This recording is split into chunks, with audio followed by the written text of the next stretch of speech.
Hi everyone. So in today's session we will be seeing frequency count method. So before going into frequency count, we will see why it is required. Okay. So in frequency count method, actually what we do is we will count the number of statements, and we will also see how many times each statement is being executed. So with the help of frequency count, I can find out the time complexity. Actually we will be getting a time function. From that function we can find the time complexity. So the next thing is why we require the time complexity. Suppose you think that you are having a question and you are having multiple solutions, or multiple persons come up with multiple solutions. You have to select the best one. How can you select the best one? You can write the algorithm for each solution. You can analyze that algorithm and you can find us, or you can pick a solution which is the best or which will give the output much faster.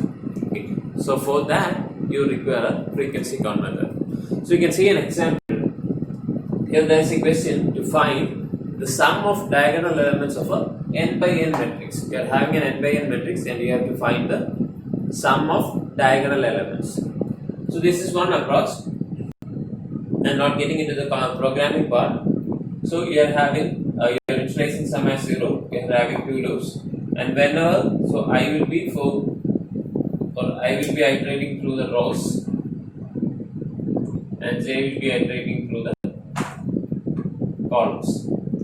So whenever I is equal to j, af11, af00, af22, you know it's a diagonal element. So whenever I is equal to j, you know it's a diagonal element. You are adding afij with s, which is initialized as 0.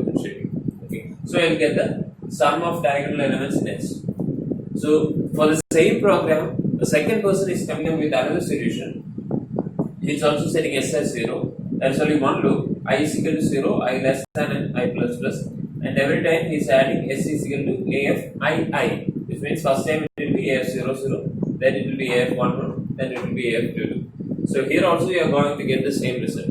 So in both these cases you are going to get the same result. So from these two you have to select the best solution. Okay. If you have to do that, you should be knowing how to analyze this algorithm. So first we will see how we can analyze, or how we can find the frequency count of an algorithm. Then we will come back to this one and we will see which one is better. So in this session we will see how we can find the frequency count from a given code snippet or from an algorithm. We will see some examples, and we will see how the frequency count is varying for different looping structures. Okay. So supposing that we are having just a single statement. In the case of frequency count, we are counting the number of occurrences of a particular statement. So if you see, there is a statement like s is equal to n, which is going to execute only one time. So we assume that it takes 1 unit of time. On the other case, suppose if we are checking this algorithm, so I am calling this one as A and this one as B. Okay.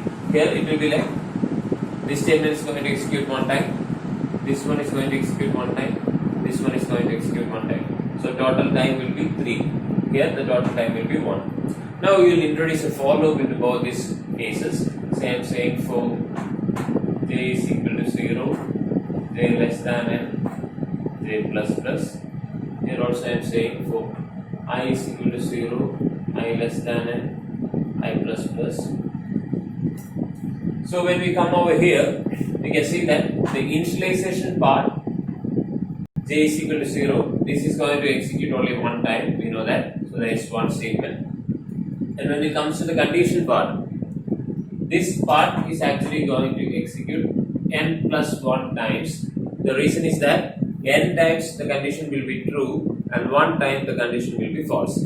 So in total n plus 1 times this expression will be evaluated. To make it more clear, we can say a value of n as 2, and we will see. Initially j value is 0. So first comparison is that we will check whether 0 is less than 2, the condition is true. It will execute the statement, will make one updation, j value will become 1. Then we will say 1 less than 2, again the condition is true. It will come to the loop body will be executed, it will be updated for the second time, and j will become 2. And third time it will say 2 less than 2, and you can see that the condition is false. So when the value of n was 2, the expression was evaluated 3 times, which means n plus 1 times. Out of this, n times the condition was true and 1 time the condition was false. And when we say about updation, it will be n times. In this example also we have seen that it was getting updated 2 times. Okay. So the actual time taken for this for loop is 2n plus 2, but we will take for approximation or for simplicity we will take only n plus 1, because the most executed statement is this expression and we will take the count of that. That's just an approximation. Okay. So if we are having a loop which iterates from 0 to n, it will be iterating for, or this statement will be executed for n plus 1 times. Okay, fine. And you know that this statement takes 1 unit of time, and now this statement is inside the for loop.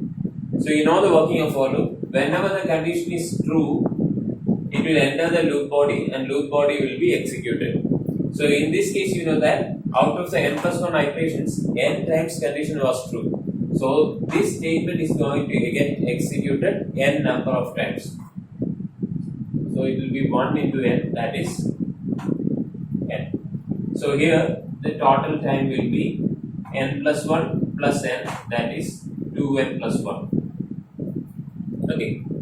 You can apply the same method over here. So this will take n plus 1 time, and all these statements are inside the loop body, which means all the statements is going to get executed n times. A is equal to 10 is going to execute n times, b equal to 20 will execute for n times, s is equal to a plus b will execute for n times. So the total time will be 3n. So I can say f of n is equal to n plus 1 plus 3n, that is 4n plus 1. Okay. So I hope this is clear. So instead of writing these 3 statements, which all of these were taking 1 unit of time, so instead of that, I am simply putting a box, meaning that there was some set of statements over here, and that set of statements were taking 3 unit of time. Then what was the total time? When I am iterating for n times, it will be just 3 multiplied with n, that is 3n time. Okay, I hope the case is clear for you.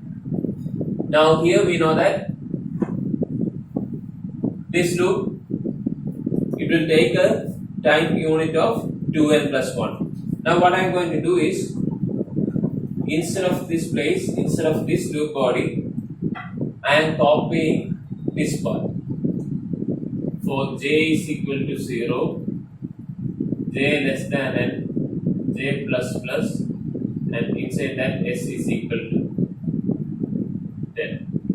Suppose if this is the case, what will be the time complexity? Okay.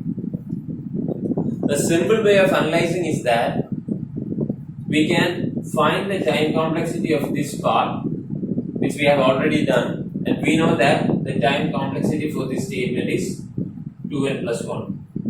Okay. So whatever we here, it takes 2n plus 1 unit time, and this for loop will execute for n times. N times the condition is going to be true. So what will be the total time? It will be just 2n plus 1 into n. I hope this is clear. Because earlier case, if there were 3 statements for 3 unit of time, we will just say 3n. There is only 5. If there were 5 statements, we will say 5 into n. Similarly, now this part takes, or the time for this part is 2n plus 1. So for each iteration, it is going to take 2n plus 1 time. And how many such iterations are there? There are n such iterations. So you can simply write it like this. So it will be 2n square plus n. This will be the function. Okay. So instead of analyzing each statement, I can directly come up with this solution. After finding this, the time unit for frequency count for this one, I can replace it and I can multiply it. This will work only if the outer loop is independent of the inner loop, which means that suppose if say the condition is like if j is equal to 0, j less than n minus I, or if the number of iteration of inner loop depend on the outer loop, you cannot write like this. If these are independent, you can use this method, which will be much more simpler.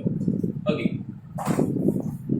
So we will see another method. We will see the traditional way of finding the algorithm for finding the frequency count. So now you know that this statement is going to execute n plus 1. That's fine. Now j, how many times this loop is going to work you? Here also j will move from 0 to n. This means this is also going to work for n plus 1 times. And if this loop works for n plus 1 times, this statement is going to execute for n times. So we will see when I value is 0, when I is 0, j is going to execute from 0 to n, which means n plus 1 iterations will be there, and s equal to 10 will be executed for n times. Then when I value becomes 1, I value will be incremented, condition is true, again it is going to execute. For that time also the inner loop is going to work for n plus 1 times, this loop is going to execute, and s is equal to 10 is going to execute for n times. So when I value was 0, it was 2n plus 1. When I is 1, again it is 2n plus 1. When I becomes 2, again it is 2n plus 1. And how many times I is going to work? It is going to work for n times. 0 to n minus 1 times, condition is true, this is total of n times. So this statement is going to execute for n times because of the outer loop. So this is how we will be writing the frequency count for each statement. So total f of n will be n plus 1 plus n square into n, that is n square plus n, next n into n plus n square, that is 2n square plus 2n plus 1. This is order of n square. So this is how we can analyze the frequency. Okay, I hope the idea is clear for you. So with this knowledge, we can try to solve the initial question, and we'll see which of the algorithm was much better. Okay. So coming back to the original problem, now we are in a situation like we know how to analyze, we know how to find the frequency count. So we will check which of these algorithm is better. Okay. So when going for algorithm 1, this statement will execute for 1 time. This statement is going to execute for n plus 1 times. Again, if we see this loop execute for n plus 1 times, and for each value of I, this statement is going to execute. So n times the condition will be true for the outer loop. So it will be n into n plus 1 as we have discussed earlier. And what about the if statement? Because of the j loop is going to execute n times, and because of I loop it will be executed n times. So it will be n square times. And this statement is going to be true for n times, because for n by n matrix there will be n diagonal elements. So it is going to execute n times. Okay. So if you add up all these, your frequency count will be n plus 1 plus this is n square plus n plus n square plus n. That is, it will be 2n square plus 1, 2, 3, 3n plus 1. So this will be the time function for algorithm 1. And if you are having a function like 2n square plus 3n plus 1, you know that it is order of n square. Now we will go to the second algorithm.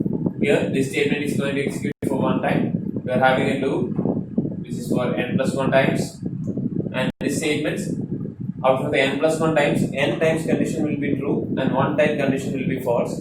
So whenever condition is true, the inner statement is going to execute. So this will execute for n times, and that's it, we are done. So the function will be n plus 1 plus 1, that is 2n plus 2, which is order of n.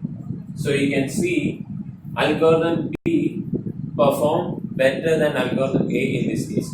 So instead of implementing both and checking for which is better, you can just analyze the algorithm and we can find out that which is the best algorithm. And this is the significance of frequency count method. I hope the idea is clear for you.